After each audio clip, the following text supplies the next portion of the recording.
All right, I'd like to Great, call. can't help it. I'd like to call the meeting of the Audit Committee together for Thursday, January 6th at 4:14 p.m. Could I have a roll call, please? David Chanel, partly present. Veronica Cal, present. All right. We also have with us Dawn Hayes from the Finance Committee and Lynn Pinkerton, who has not yet been reappointed as the FinCom committee rep. So they are auditing this meeting of the Audit Committee.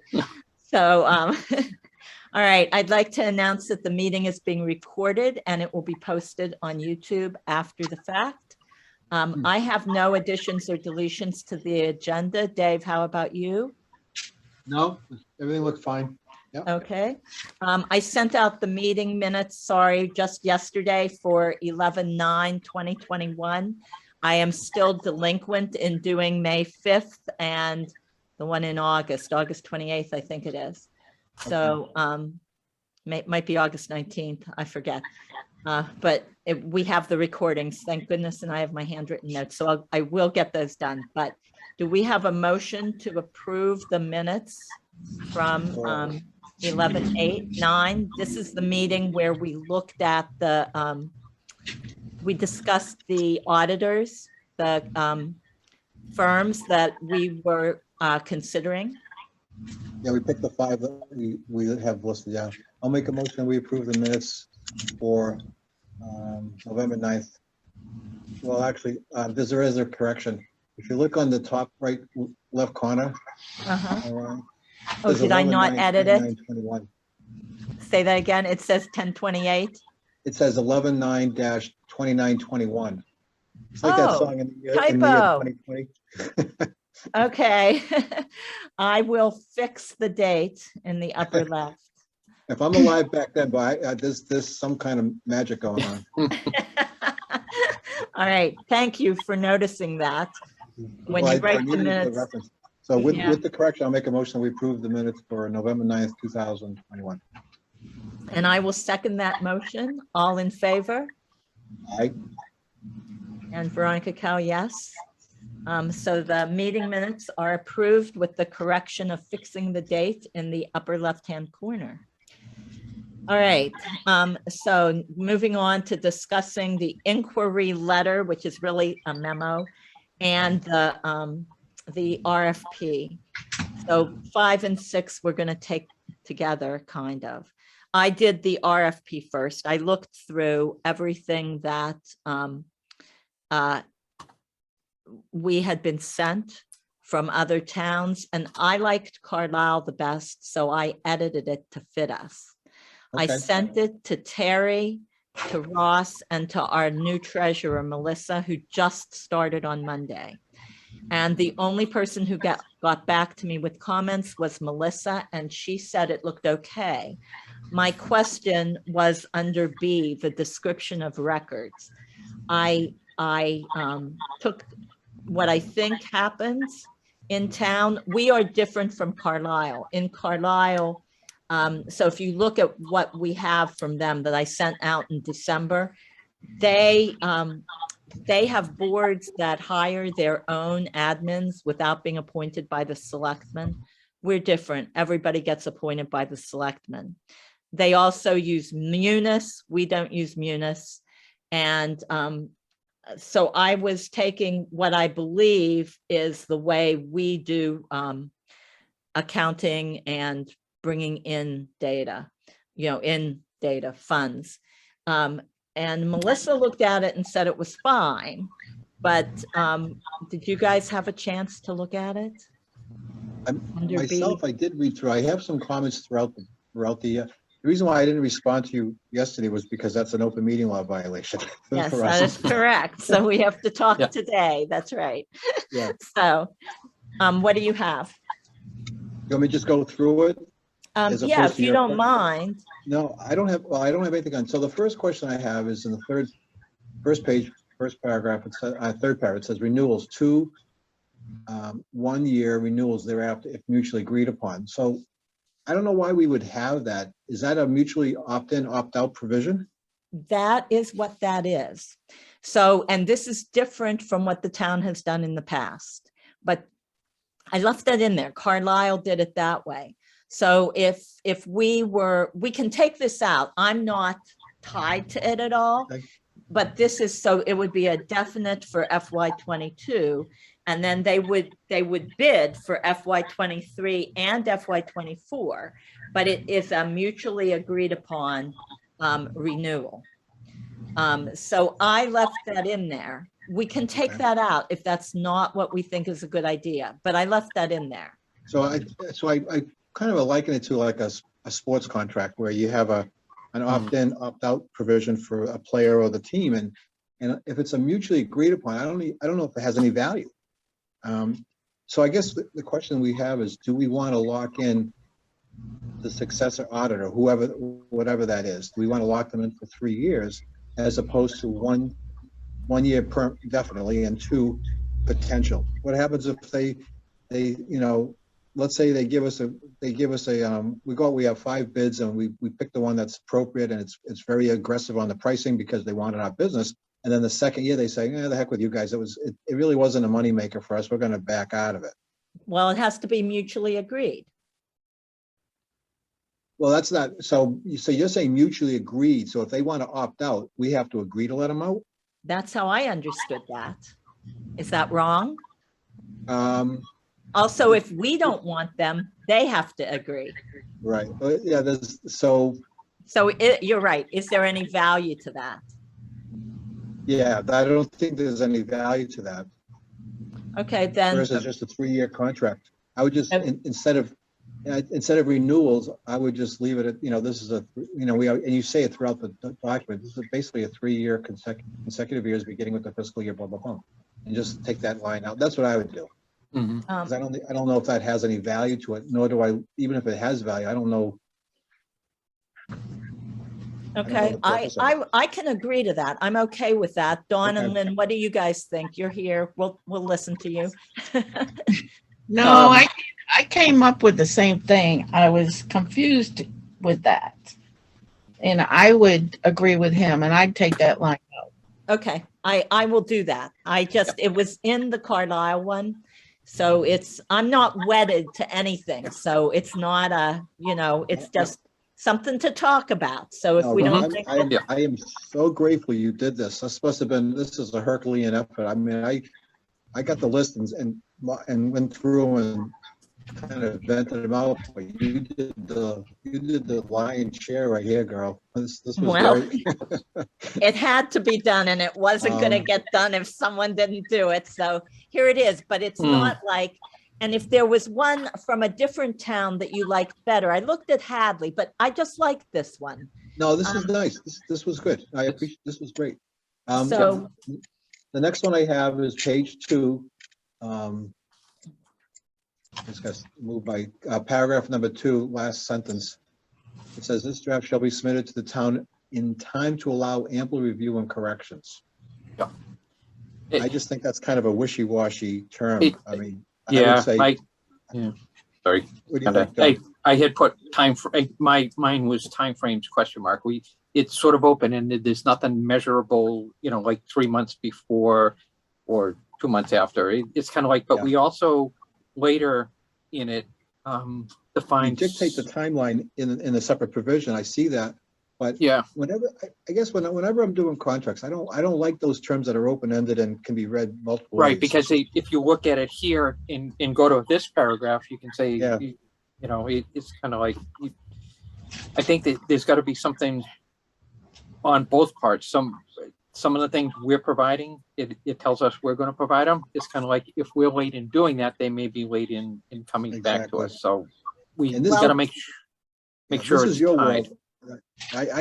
So let me say something about that. What I was trying, and this was in theirs, and this is why I left it there. I read that, and not in as much detail as you are, but I'm trying to avoid the situation where you have the meeting to discuss at 6 p.m. and at 5:45, they send you the document.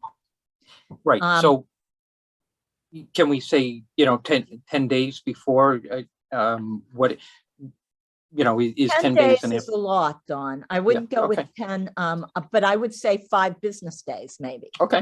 There But you what's go. the trigger though? 5 days from Um, when? That's what, I don't even know that. Or To, before, if before the meeting. if it's 5 days before the meeting, it's kind of like, and the meeting's not set, so so it can be a moving target. It's just that we have to set the meeting for 5 days, minimum 5 days after we receive the document. And I would say this draft shall be submitted to the town 5 days. In order to allow ample review and corrections, this draft shall be submitted to the town 5 days prior to the meeting to review. But I don't right, think we have to set the dates because we really can't. This is Right. No, for, and that's reasonable, but I guess, I mean, see, I'm looking at from a layman's point, because I don't know your world, but in paragraph 2, there's no mention of a meeting. That's what I was asking. That was the other comment I had on, what's the trigger? Yeah. Ample time for what?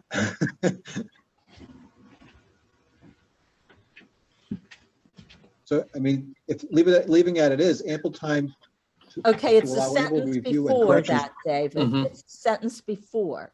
The auditor shall submit a draft of the financial statements to be reviewed in detail by the finance officer and by the audit committee. This draft shall be submitted to the town in time to allow ample review and corrections. So in other words, But you don't need that because there's no trigger there. The audit will submit a draft, fine, for you guys to review. Why do you have to have ample time to review okay, it? There's all no other right, I trigger. see what you're saying. So Mhm. yeah, we could take that sentence out because they submit the draft. When the draft is submitted, you set the meeting date or the review date. Review and, yeah. Yeah, I guess. So in other words, I wouldn't want to have an audit committee meeting that says we will review the drafts of the auditor and then have the auditor provide that draft.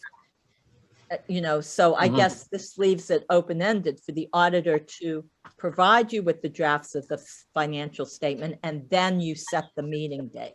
So, yeah, I think the horse and the cart is on that one. Okay, I'll Yep. take out that last sentence. Everything else stays, correct? Yeah, that's fine. The rest of it's Okay. fine. I defer to Dawn and Lynn on, because this is their world, not mine. Not my There world. you go, It's Dawn not. and Lynn. You're not even Yeah. on the committee anymore. Right. It's gonna- Although you will be That's what we- eventually. That's what Yeah. we call the legal profession is deflection. That's what that. Yeah. Okay, next one, David. Uh-oh, did we freeze? Are you there, Yeah, it Dawn? looks like it. Dave froze.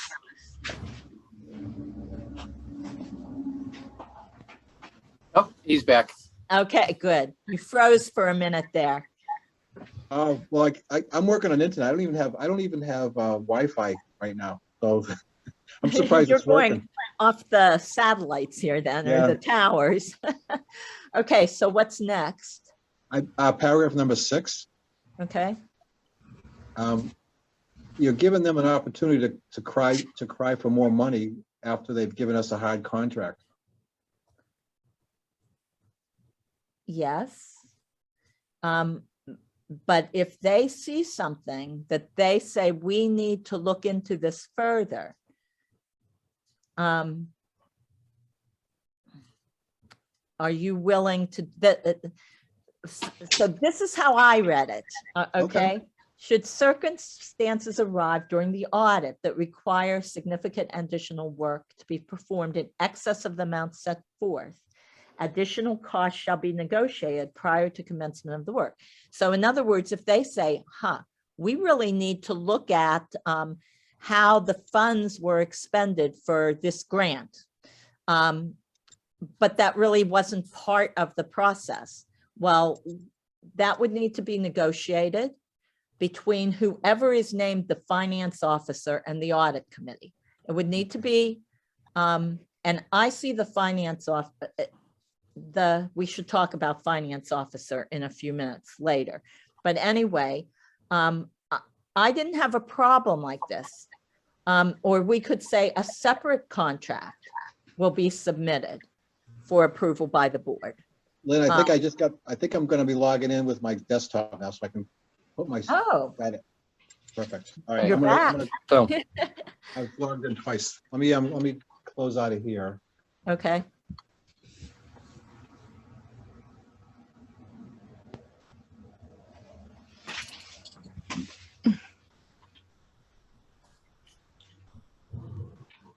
We can see you. Can you hear me? Yes, Yep. yes, good. Perfect. All right, good. So now I can use my paperwork and look at my documents instead of jarring around the screen here. Okay, Should we change shall? Well, shall be negotiated prior to commencement of the work. It doesn't mean that the negotiations will be successful. no, I'm reading that and I read it as, it's like a new statement of work for that piece that's come in. During the quotation later on in this the request, we asked them to prepare and provide the numbers that would be related to the additional work Right. requested.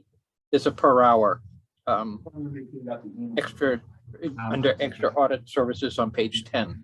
So it seemed to be that line 6 was saying if they uncover anything, give us a statement of work, the Board of Selectmen will review and approve before starting that work. Correct. So they would do the normal audit and that would come in additionally. I didn't see that as being a negative. No, it's kind of like because you've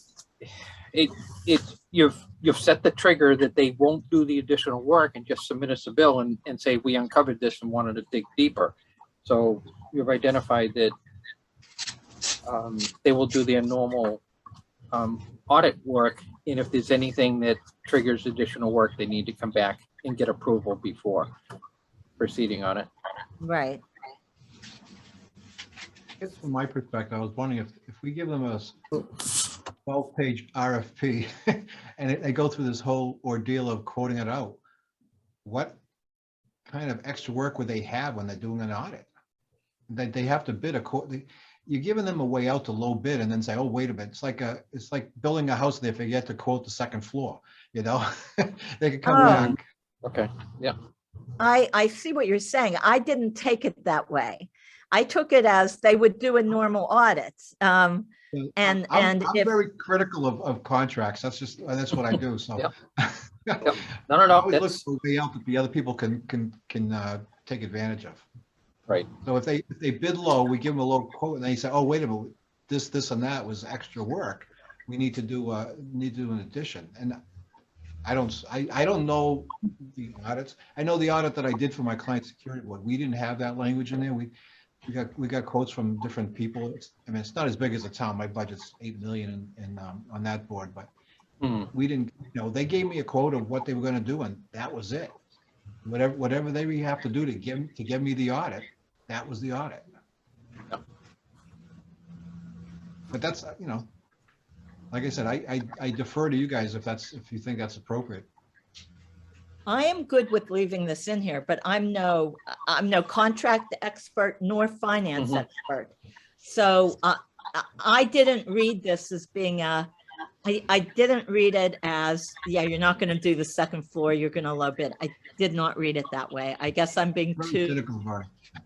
Pardon me? I'm cynical the way I approach it, because you always have to look at the worst case scenario when you're reviewing software.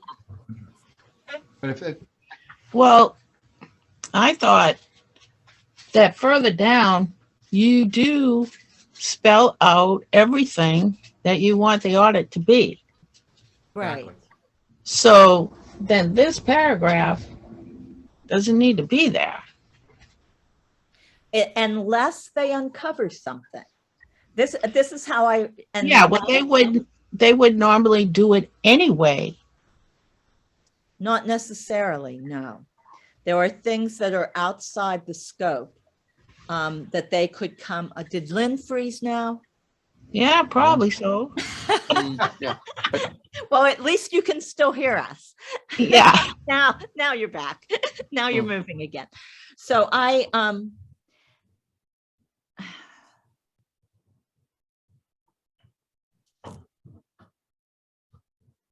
trying to think of how we can do this so that if they do find something that needs further looking, they could approach and we can decide whether or not to do it.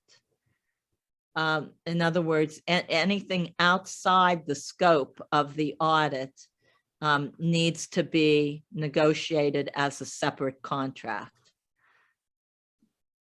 So if in this we have, in other words, if they find anything that's outside the scope of what they've signed for, it's a separate contract, I guess. So you're going This for the includes so it. the audit.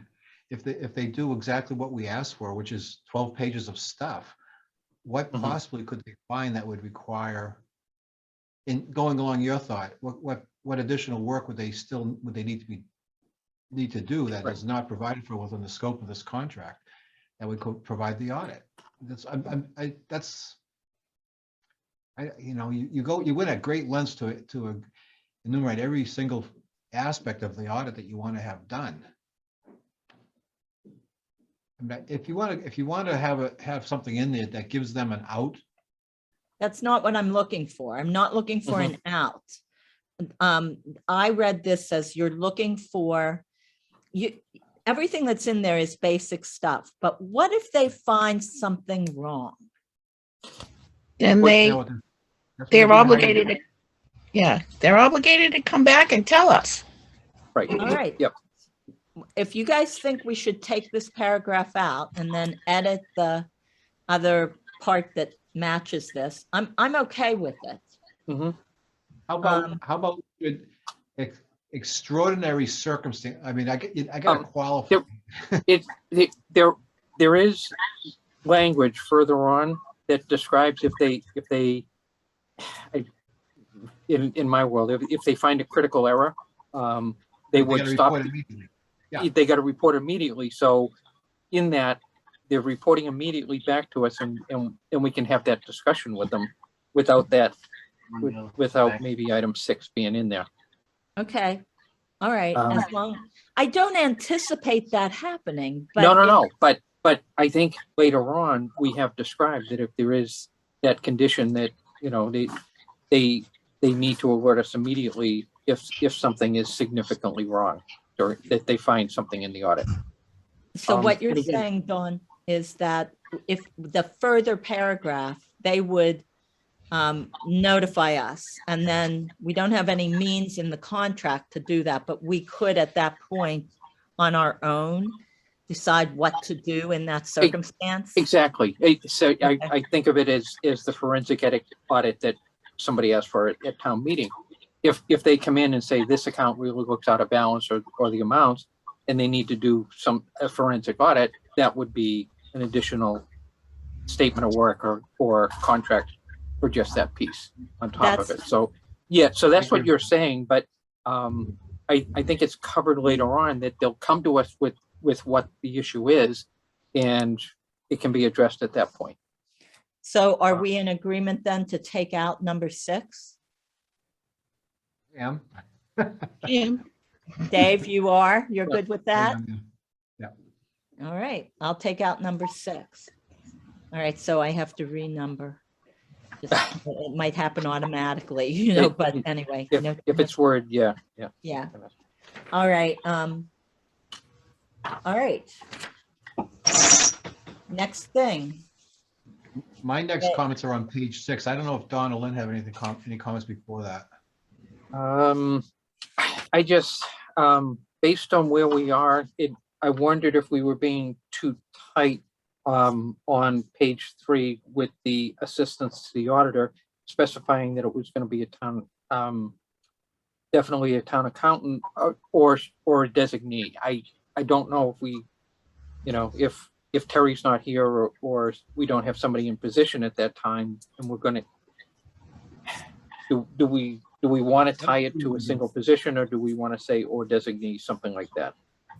What number are you on, Don? It's E on page 3, the bottom paragraph, E number 1, assistance provided to the auditor.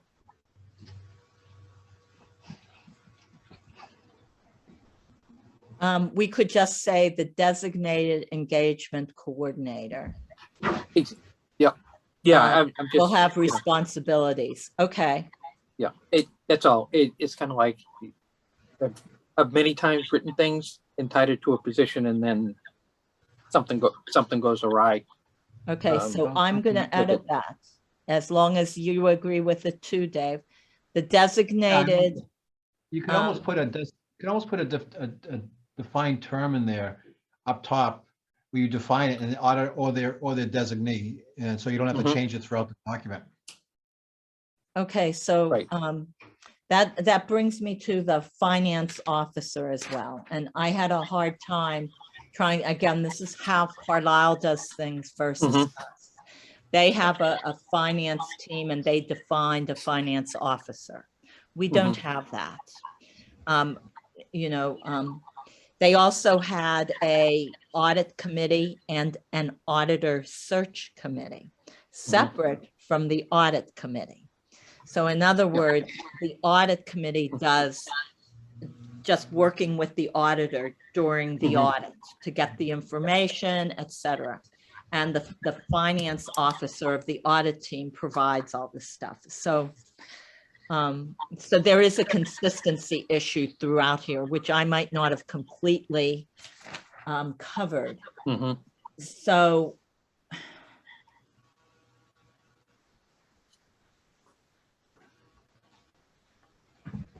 I don't know, where would I put this? Where would I put these definitions? You probably would do it actually on At the the first very- page in front of information furnished to proposer.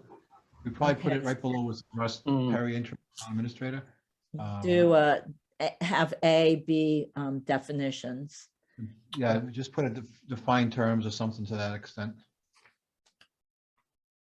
Defined terms, okay. Yep. You can, I mean, you can do it in legal context. You can create a defined term within the text itself. So the first time you identify the auditor, you could put down, you know, in parentheses, here and after auditor, you know, Referred, their yeah. or their designee, and then just put down auditor and quotation marks after that. You can do it that way as you go with the flow. You can do it as a defined section in the beginning of the document. Okay, right But now, on that section E, you already did that. Because you said, the engagement coordinator will be the town accountant. right, so they're saying don't make it the town accountant. Keep it open for us to assign someone else in case we don't have a town accountant at the moment, which is always a fear.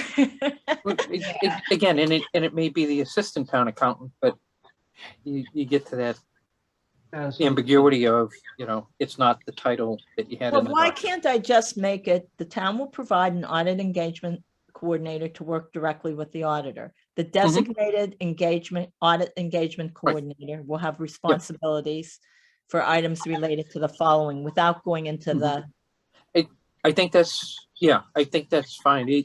Somewhere along the line too, we're asking them for a list of everybody that's going to work on the audit, and maybe we develop with them, and this is the Townsend team that you're working with at the time, and update it. So our requirement for them says if they change the team, they notify us, and the same thing would hold true. If our team changes, then we notify them That's a good of the point, John. changes. So, yeah, that is, yeah, so you could just say that, you could just, in the qualifies up top, you could just say, identified parties shall be, you know, qualified upon the granting of the contract or someone, contact person shall be identified completely upon the completion of the contract or the consummation of the contract. Yeah, or each audit year.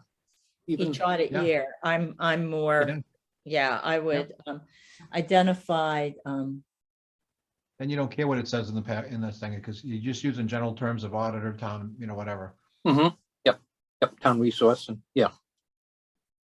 And I would rather put that further on in the document. Mhm. Okay, when we're identified each year, okay. All right. Where are we at? A, B. That was the bottom of page 3, so I guess we'd have a 4. Okay. I don't have anything on 4. Lynn, do you have anything for? No, Nothing on 5 for me, Me neither. and so you hit 6. Okay. All right. So 6, if you look at the top of page 6, number 2, the finance officer. Mhm. We never, I use finance officer. I left it. So go back, let's go back to page 2, because I think this might be the first use of the finance officer is number 2 on page 2. The auditor Right. will be ultimately responsible for the preparation and printing of the basic financial statements, supplementary. The town finance officer will be actively involved. And I never really defined that, but then we use it again on page 6 in number 2, the finance officer. Yeah.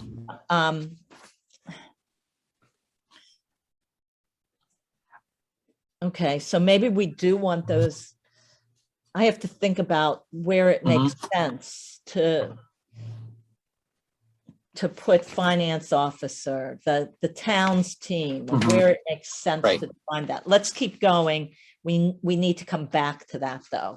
So- okay, can I jump in? Because I was frozen. Yep. Oh, absolutely. Yeah. Could you hear us though, Lynn? No. Oh, okay. Jump in.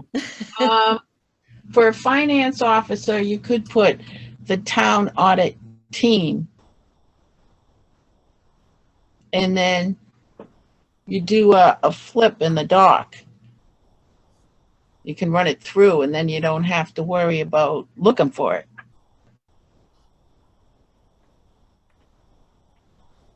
I don't Ryan, when you understand. put You have to say finance that officer, again. what was your- what was I your think she was intent on- talking about doing a search and replace on the Yes. term on the Yeah. town finance officer. Yes. Ryan, more basic, Ryan. What was your intent when you said finance officer? What were you thinking when you created that term? Me? Yeah. I was thinking that the finance team in town pretty much is the assessor, the treasurer, and the accountant. Pretty much that's who it is. And then you can also add the FinCom perhaps, but not exactly on the audit. FinCom isn't really involved with the audit. So the finance team is the, other than a representative on the committee, but FinCom isn't involved with the audit. So I was thinking that one person would be designated as the head of the team. Carlisle has a chief financial officer. That's not the exact term, but they have a finance manager who oversees accounting, treasurer, assessing. So they have a layer that we do not have here. Yeah. So the finance officer for them was that person. For us, it's different. Is And there going to be we somebody would, that's appointed? I Pardon me? think the BOS is going to appoint someone? to be a chief financial officer, no. No, Right. that job is not happening in Townsend this year. Yeah. Maybe sometime. in the That's future. why I said you could replace it with financial team. And And then just Whoever- use that instead of the officer. correct. It just means that every time the auditor has an issue. So go back Yeah, to but page once- 1A. Once they accept to be our auditor, then we can tell them who the team is and who's going to be in charge. Okay, so what I put in It's- 1A, the second paragraph, and I edited this because Carlisle's different. The senior financial management of the team consists of the accountant, treasurer collector, principal assessor, and I put the town administrator in there. Mhm. Mhm. You want- We Where could are you take that out. And there is a 3-member audit committee. So I guess I could just call it the financial management team. Where are you, Ronnie, where are you on this? I'm Page lost. 1, section 1, information furnished to proposer. A, background and general information. That's second paragraph, and I have Carlisle here. Okay. They say the same thing, but they have an appointed finance director, which we do not have. Okay. So Right. I don't know. It's In almost order- like getting back to single points of contact for different things. If Exactly. You know, Uh. to avoid having to rewrite this whole thing, let me just make a suggestion on page 2, paragraph number 2, where you first use the town finance officer as a defined term. Uh-huh. How about, just say, instead of the town finance, how about say the town's appointed contact, Oh, yeah. in parentheses, hereinafter, quote, finance officer, close quote. Okay, And then hang close on. parentheses. Here and after, Hereinafter, finance officer, and you put finance officer in quotation marks, double. Yes. double quotations. Yep. And then close parentheses after that. And that's what's called a defined term. So from Okay. now on, anything time a finance officer is determined, it goes back to the original defined, the town's appointed contact, Mhm. whoever it's going to be. Yes, okay.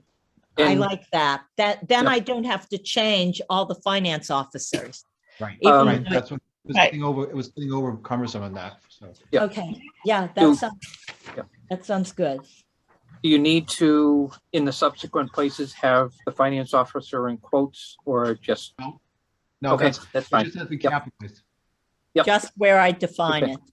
Okay, However, it's defined within the quotes, you have to repeat it. So usually when you use a defined term, you do initial capitalization, mhm, like finance officer with capital Yep. F, capital O. As long as you repeat that throughout, then it's the same term.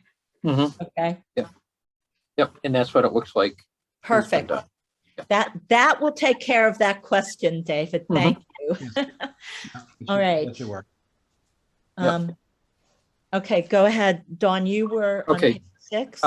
Yeah, we were to page 6. I know Dave had said, I'm on item 3. It looks like, Me too. it was a spelling and it looks like to begin by the middle of August.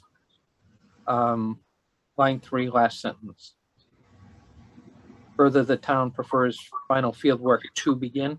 Oh, it- okay, I left in a out a row. T. That could have been a cut and paste. I Yep, did do cut Yep, and no, no, paste. no, I understood and Yeah. Thank you. I Okay. have more comments on 3 too as well. Okay, It refers to the word prefers. The town prefers Hmm. interim field work to be performed. How about changing it to requires? yeah, I can do that. And then the Town next requires paragraph, interim field work. town requires final field work, not prefers. Prefers is just so, it's arbitrary. Yeah. Hmm, Now, let me go back to, this is earlier than what we have done it in the past in town. In town, the audit doesn't begin until this makes it, this means it will happen in the 4th quarter of FY '22, which means almost right away. Once we, well, yeah, and I'm looking at that and wondering the time. 4th quarter of the fiscal year would be the April, May, June timeframe. that's Correct. correct. So as soon as we appoint this, they start. Whereas Right, that's but- not what we do in our current audits. But it talks, okay, and then the final field work. Okay, I missed the interim and the final. begin in August. Okay, that's fine.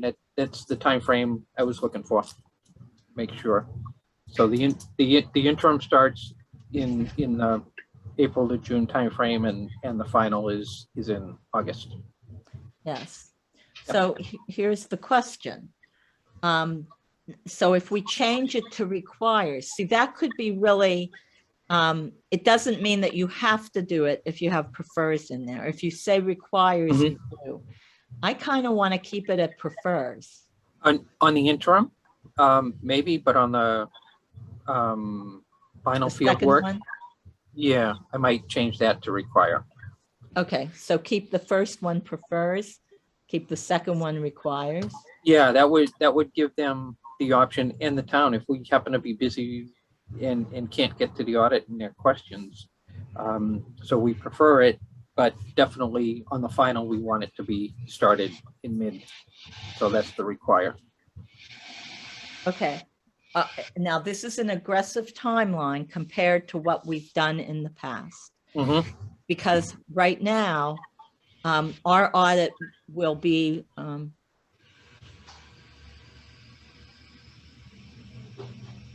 the audit for FY21, we won't see until March of FY22. This means that we will see it in August of, we would have already seen the audit for FY21. So this really steps up the game, if I'm From my reading this perspective- correctly.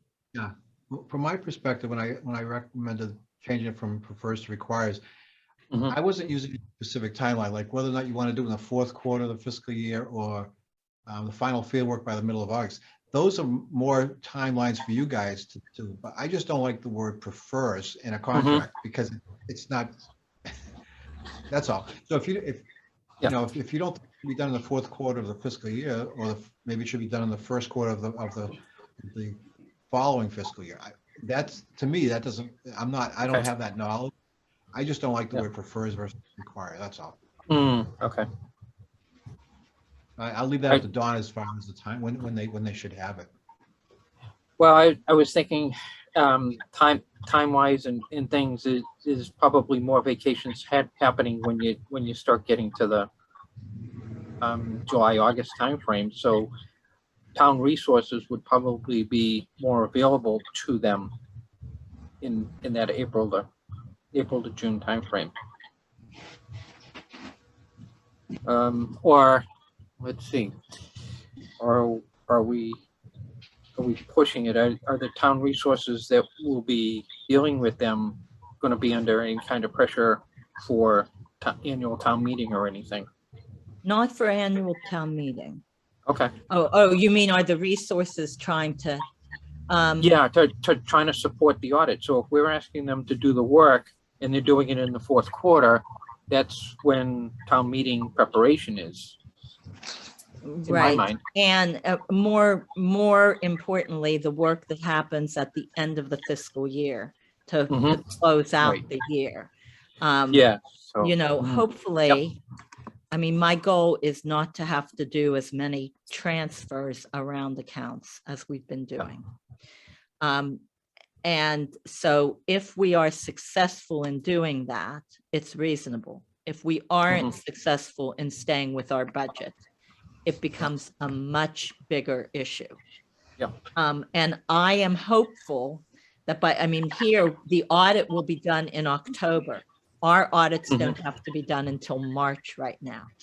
And the fact that this audit schedule is currently as loose as it is means that the town doesn't feel as constrained to get work done. Constrained might be the wrong word. They don't feel as pressured. So this puts pressure on the town resources as well. To stay on top of things there in that last quarter and the closeout of the fiscal year. We could not have done this past year. That's, I will tell you that. Understood. We had, there was quite a flurry of documents presented. Setting yourself up for failure then by having these timelines on there? Say that again?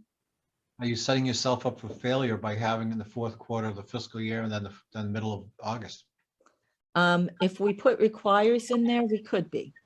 If we say prefers, maybe not, because it lets, prefers gives you more leeway during that busy time of year to meet with people. If you Right. require and you miss the, you miss the June deadline, then July is too late.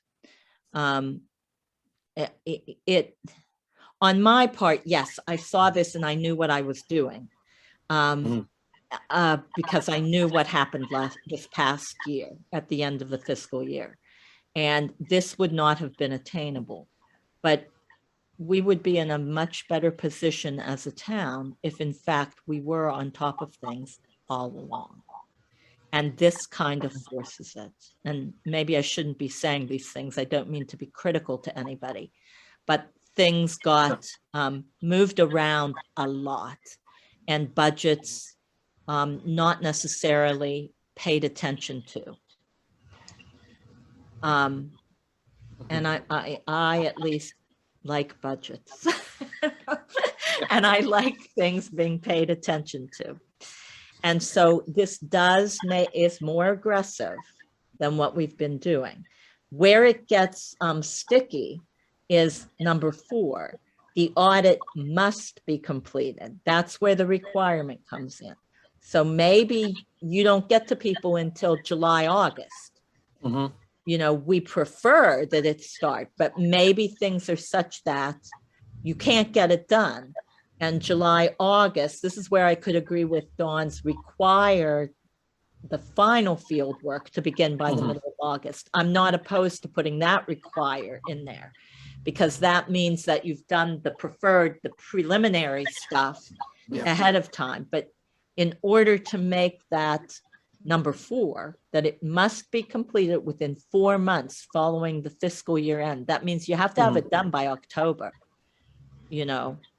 but it gives you a good idea of where you sit from the previous year so that you can make any adjustments for the next fiscal year. If you wait to get the audit until almost the end of the next fiscal year, you've lost a whole fiscal year of making any adjustments that you need to make in your financial piece of the town. Am I making sense at all on this?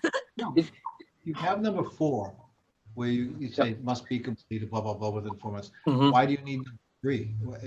If the audit company coming in here to do something, and they know they have to render the final report within 4 months following the fiscal year and the town, why do you need to designate when they have to start the interim and the field so work? that they aren't coming in middle of October and making everybody do everything real quickly.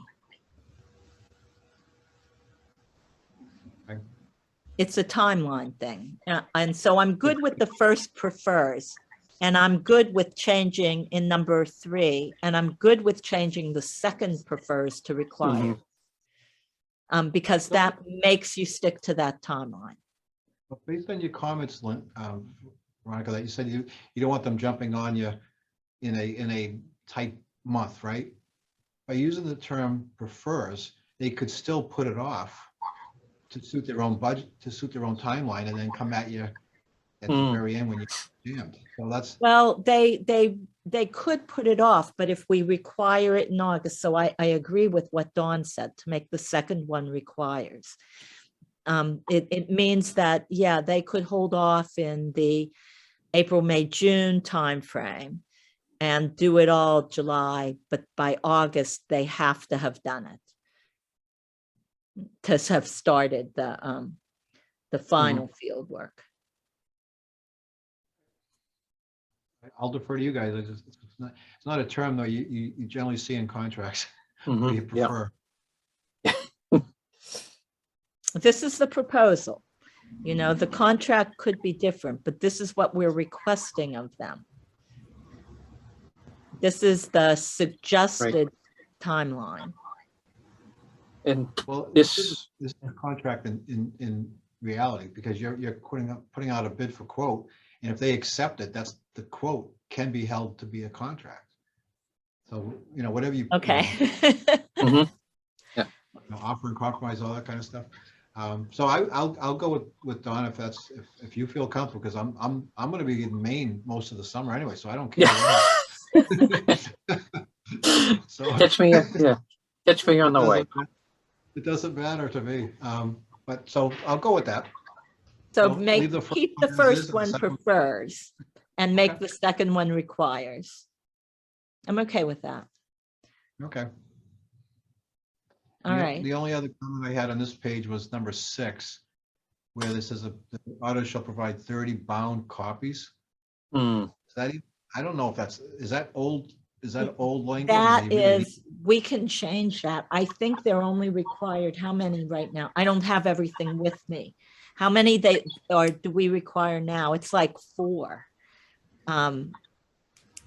I think 30 is because they counted up their people and in the offices, and everybody gets a copy. We can make that a different number. I can make it match what we've required Melanson and Heath to do. Yeah. I mean, we use electronic versions anyways. I mean, if we're getting this Mhm. thing, I don't want a bound copy. I want it electronically anyways for my uses. That's up to you. That was more of a Mhm. question. I just have a question there. But Right. more of a You doing your comment. job? Good girl. I will make this match whatever we do with Melanson Heath. Okay. Mhm. How's that? Okay. Yep. Right. Okay. I don't have any other comments on the remainder of the document myself. Yeah. I didn't have much on item 7. I was just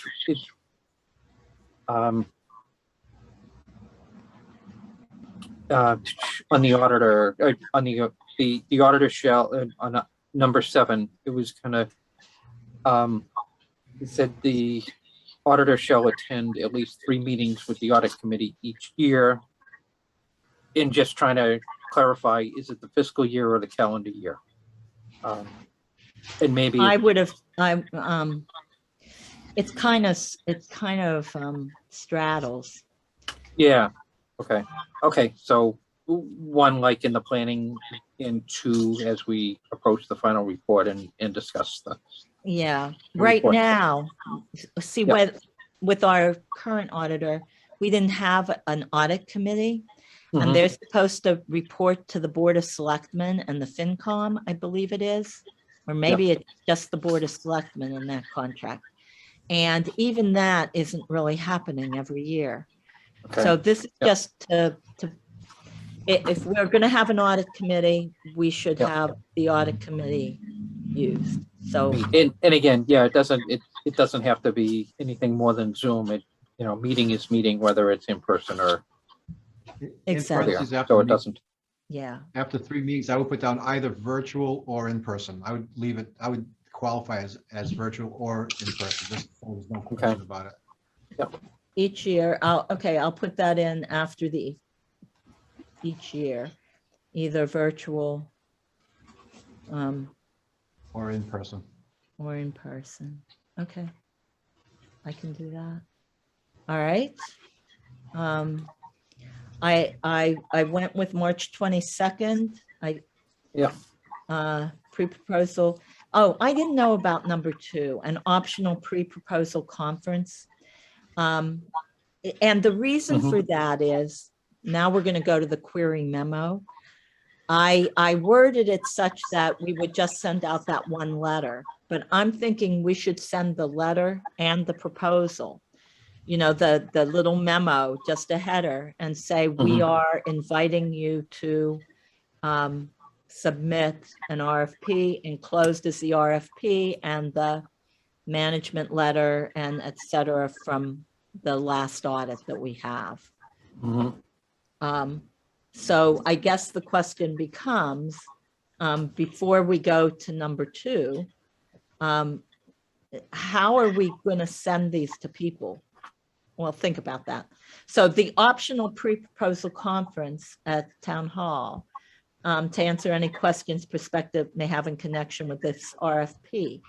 And then again, this is set up for an in-person thing. We could say it's a Zoom, there will be a Zoom meeting, a virtual meeting, an optional virtual, which is probably better for everybody. Pre-proposal conference will be held on February 28th. I'm okay to answer any questions prospective auditors may have in connection with the RFP. Let me do that. And then we'll come back Okay. to how are we sending this package out? All right, so anything else on this, or did everything else look okay? Yeah, like I say, there wasn't much.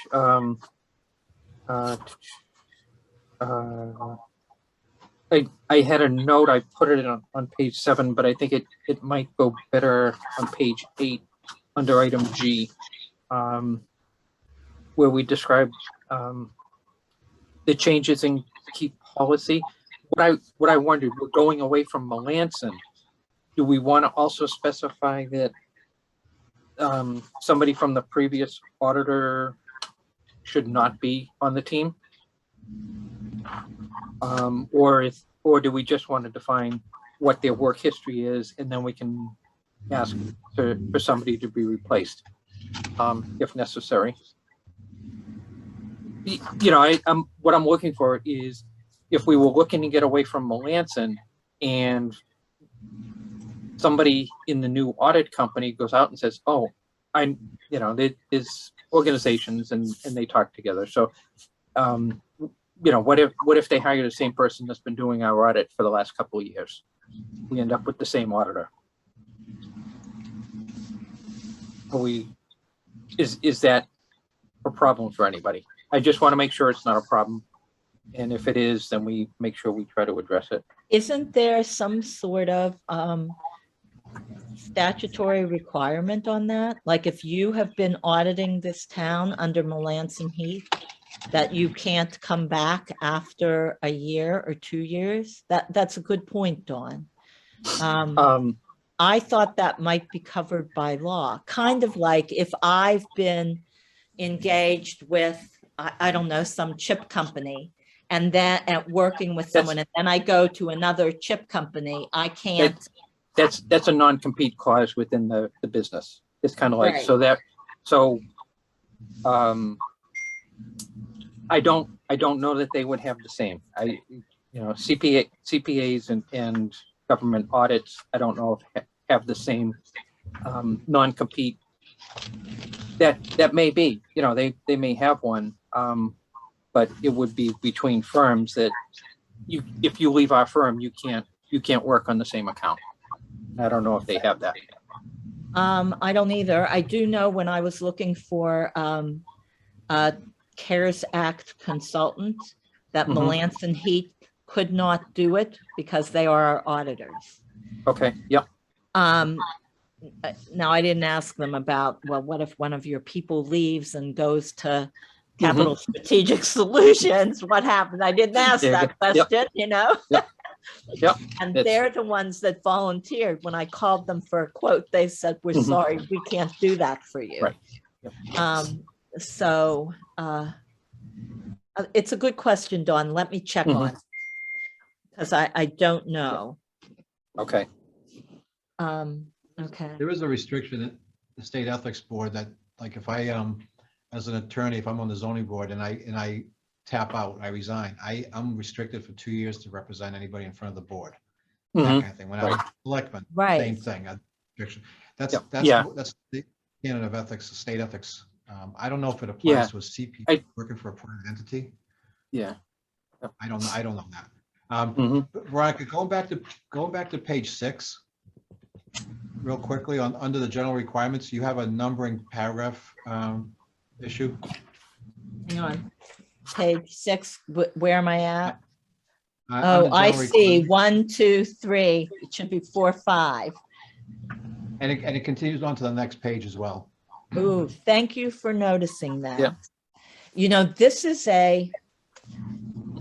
I work in Pages because I work on a Mac, And then so 6, 7. And there are formatting things like this that come up a lot. And then I export it to Word. And I might have to work on a computer that is not a Mac. Mhm. I'll look at it, see if I can fix it. If I can't fix it, I'll find a PC. Okay, thank you for noticing that. I can fix that. If you send it to me in Word, I can change the numbering because I use Word. Okay, I will send it to you in Word.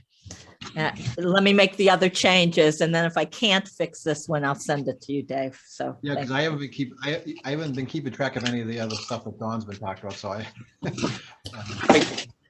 Yeah, and I did hard copy and wrote it down just because my editing is tough online. I had on page 9 under C, cost proposal number 3. It says identify a tentative schedule for completing the audit within the specified deadlines. I didn't know if we wanted to specify the deadline because I mean it was August or is that enough? I think that That was meant. the prefers and the requires that we just talked about. I imagined it was this, so they would say, okay, we're going to do it by October 30th or whatever their date is. That's when we will complete, and to go back. So that's how I read that. Okay. Then with previously defined. Then my last one is well, I guess I get okay. Page 11. Another little spelling error on the selection process number 1. The second sentence, it says the audit committee may includes, and I think it's just drop the S. Where are you at? In the selection process, Oh, number may 1. include. I see. Yeah, just an include. Yeah. Yeah, I got it. Oh, the other thing, I just noticed this. I have to take out the not the subject of this proposal. This is on page 10. That bottom part for 2022, 23, 24. I have to take that out. Okay. All right. Okay. And then just on the last one, on page 12, I just wondered on the authorized signature when it talks about the auditing services for year and it says first year, second year, third year. I didn't know if you wanted to put in the 2023, 24, and 25. Where are you at? In the signature section, the bottom of the first paragraph after and actually it says the town of, and it's a blank and an underlined. Do we just want to fill in Townsend? We're gonna make this bid to furnish the town of Townsend For auditing services and for the years, and actually put in the years that we're talking about.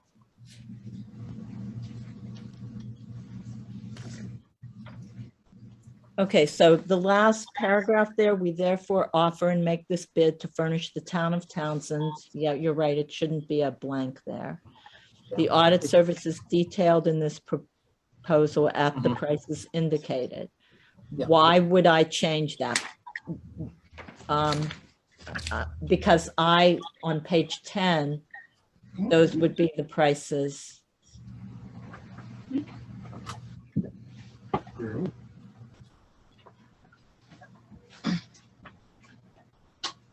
But yeah, it's not necessarily the prices. I'm just looking to take any, when instead of town of and a bunch of underscores that we fill in the actual towns and the years. That's all. Kind of. You mean specify it instead of saying the audit services detailed in this proposal? Audit services for 2022, 2023, and 2024 as detailed in this proposal? Yeah. Okay. And I'm looking now at the summary of all inclusive audit costs as well. I think I have to edit some of that too. 2024 as detailed in this proposal. Okay, I'll make that change. on 12, if you're good with that too, Dave, is that good? Yep. All right, and go back And to page 10. I saw that. It's just the Jarrett that's just kind of fill in the blank. I didn't really pay much attention, but Don, that was good catches. Yeah, Yeah. that is. Uh, On page 10, should I cross out single audit? Because we're not doing the renewal thing. Is it single audit or annual audit? I would say, yeah, that's a good point. I would change it from single to annual, because the one that I just got from the board, we did it 5 years, but we got prices for each of the 5 years with it, and there was an escalation clause in there for cost of living or whatever, but Yeah. it was certain amounts of dollars per year. We called it annual audit cost. Right. And Okay. I guess, yeah, since you had all met before, I figured the 3-year had been discussed. I looked at DLS today and they recommend potentially a 5-year audit on your. You can do 3 to 5, I believe. You can do, yeah, it had, you know. And we've been doing in town, we've been doing 3 years. Mhm. And Yeah. pretty much all our examples were 3 years as well. Yeah. So I Okay, just left it at that. They recommend that you change the auditor every. They do. I'll have to, I don't know about, they recommend you get bids. I don't know about the changing. It gives you the chance to evaluate, but yeah, Every 5 to 8 years, change the auditor. change the auditor. Yeah. Yeah, I mean, the state agency that I'm chairman of requires every 5 years that we change audit. It's not a question of challenging or questioning their ability. It's a question of different eyes on a different problem. Exactly. Yeah. It's just- Yeah. and it's good. I think it's good accounting practice to have a different person look at it every 5 Sure. years, and that's. Yeah. Yeah. And that goes by what your comment was about having the same company, same auditor from Molansky going to XYZ company and picking XYZ. It's the same guy or girl. Right. Yeah. You know. Right. Yeah. I prefer to leave it at 3 years. Okay. Yeah. And then that, that gives us the opportunity to do another 3 years if we're happy with them, and then switch auditors then.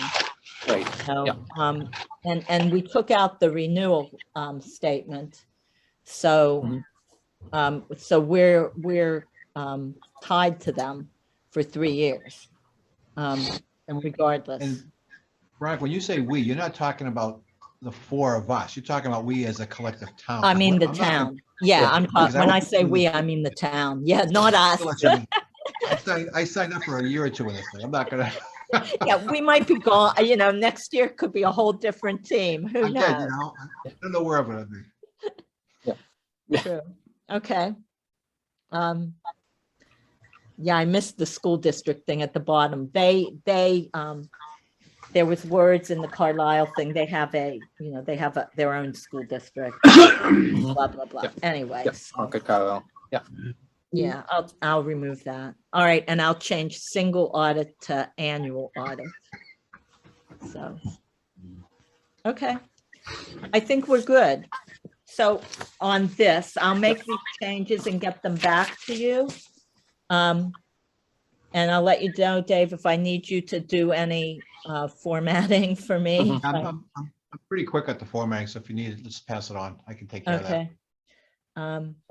Make changes and forward. It'll be probably next week till I get these to you, roughly Tuesday, Wednesday. Is that No okay? worries. Yep. And I'd like to get these out by the end of next week if we could, or the week after. Talk about logistics then. So if we're going to be sending this out, we probably should need a motion to approve the form of the letter as amended today, and then authorize you to sign on the behalf of us. Is that how Okay, you want to do but- it? Well, before we do that, I'm looking for my calendar. Thought I had it. Hang on one second. Let me grab a calendar.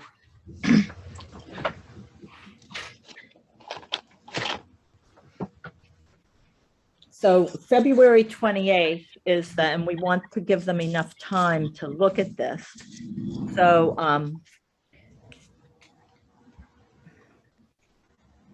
audit letters should be out. And by the week of, sometime during the week of January 17th. So we should meet again one more time, I think, just to make sure that all the edits are good, unless we want, oh, but we can't do it online, you know, passing it back and forth. You could, Veronica, We could won't we could have an meet with, official finance committee person until the 18th. Is that correct, Dawn? That's correct. That's our first meeting. Yeah, that's our next scheduled meeting. I didn't want to Okay. try to, get one Um, together just for voting in a rep. I figured for now I can, necessary, I can join and be there until. So can we do maybe Wednesday, the 19th or the 20th to look at this? even then, Mom, it's the RF, I call them RFPs, but the RFPs that I sent out, we gave them 60 days to respond. Yeah. So you're Well, cutting that's them down. kind of it. That's 60 days would be right, because January 28th, not January, February 28th is the virtual meeting, and then they need to be in March 22nd. So if we got them out by January 21st, we would All right. be successful in meeting that. Is that right? So January 29th, the 19th meeting again would be fine, and then we could get them out by either the end of by the 21st or the first of the following week. Is that Yeah. what you're hoping? Okay. Yeah, that would work. Okay. All right. So I'm going to say January 24th is the target date to send out. And we're just going to send to those 5 that we voted on before. And we will meet, can all of you meet on the 19th? Okay. Dawn, how about you, Lynn? We've been doing 4 PM. Yeah, I think I don't see anything on my calendar. Okay, so this would be, and I will get a link and post. So the next audit committee meeting is the 19th.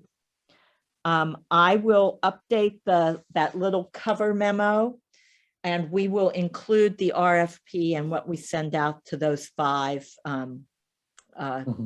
companies. So I'll get Misty to put everything together for us once we vote everything in, and with the idea of sending it out on the 24th. Oh, that works. Yep.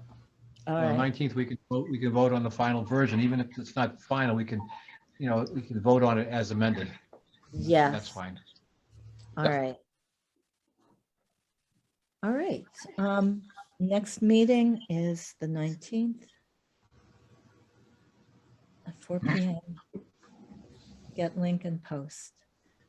All right.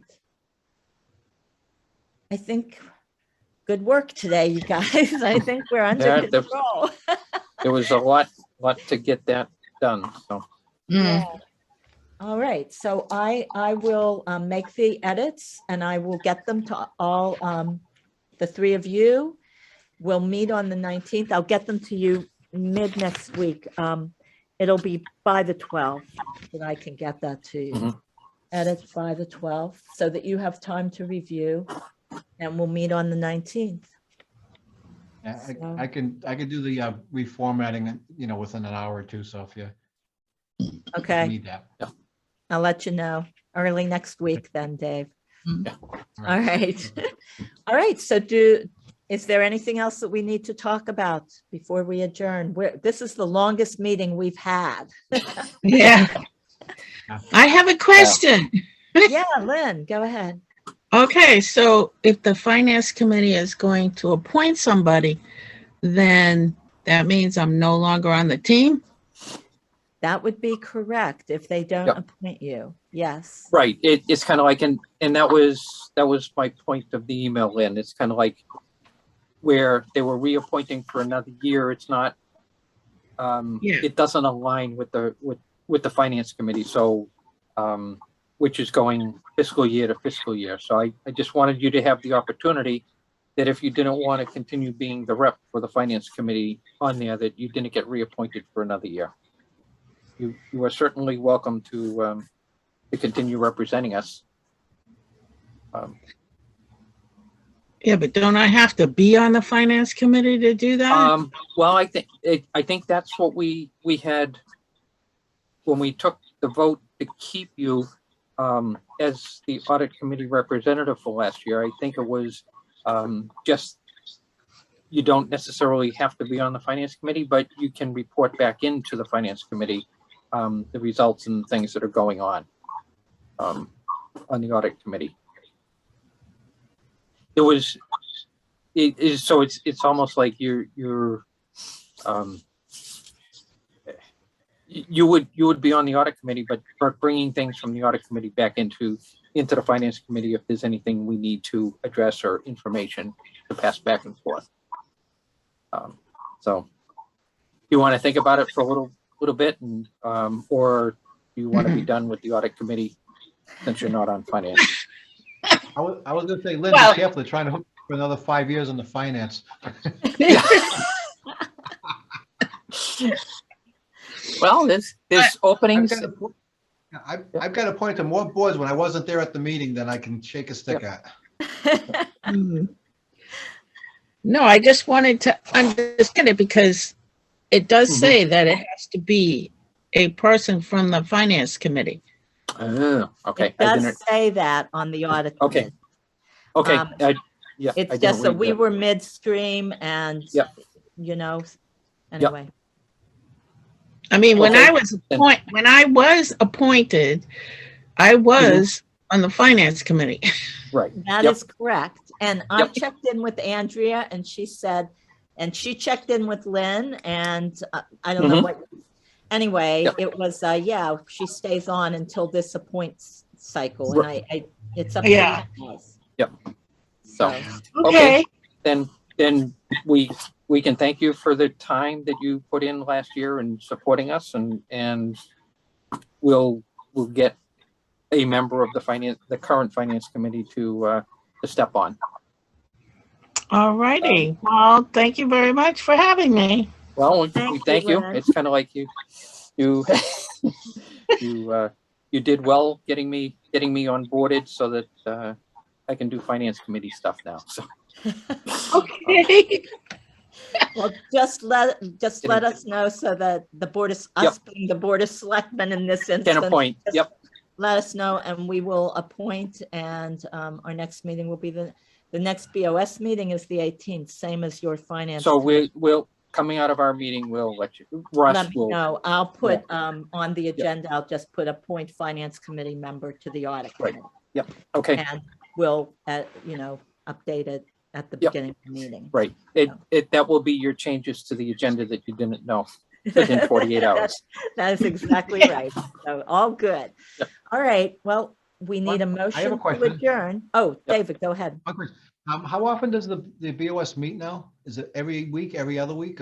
We are doing, our official meetings are the first and third Tuesdays of the month.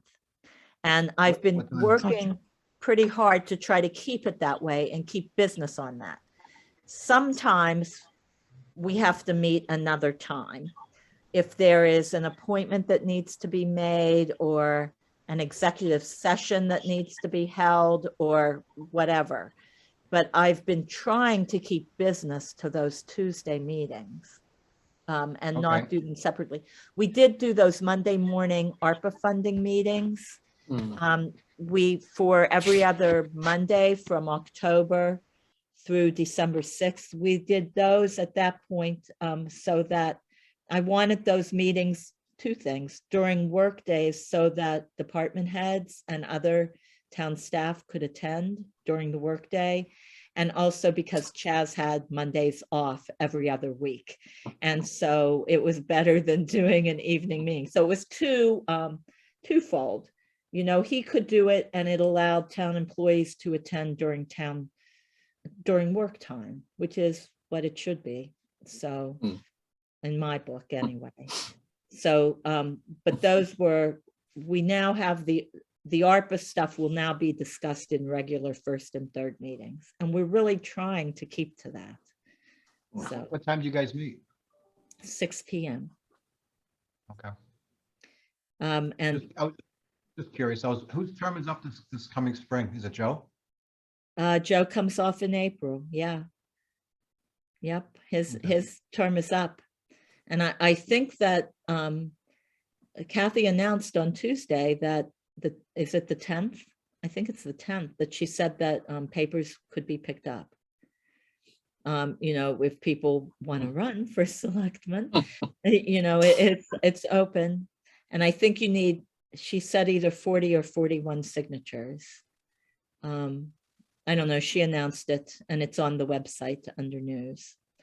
So in Okay. the positions all the positions that are open, elected positions. So, yeah, but that's when we're meeting. I'm trying to not, it's not every, you know, it's not 3 days a week the way it was in the summer. It's not that anymore. We're done with that. So, All right, very good. Motion to adjourn. all right. Is there, I am the second. You're the second. Yes, second. So all those in favor? Aye. Veronica Kell, yes. Dave Chanel, yes. All right, meeting adjourned at 5:36 p.m. Thank you, everybody, and look for email. Okay. Have a good Have a good evening. night. Sounds good. Thanks. Good night. Bye.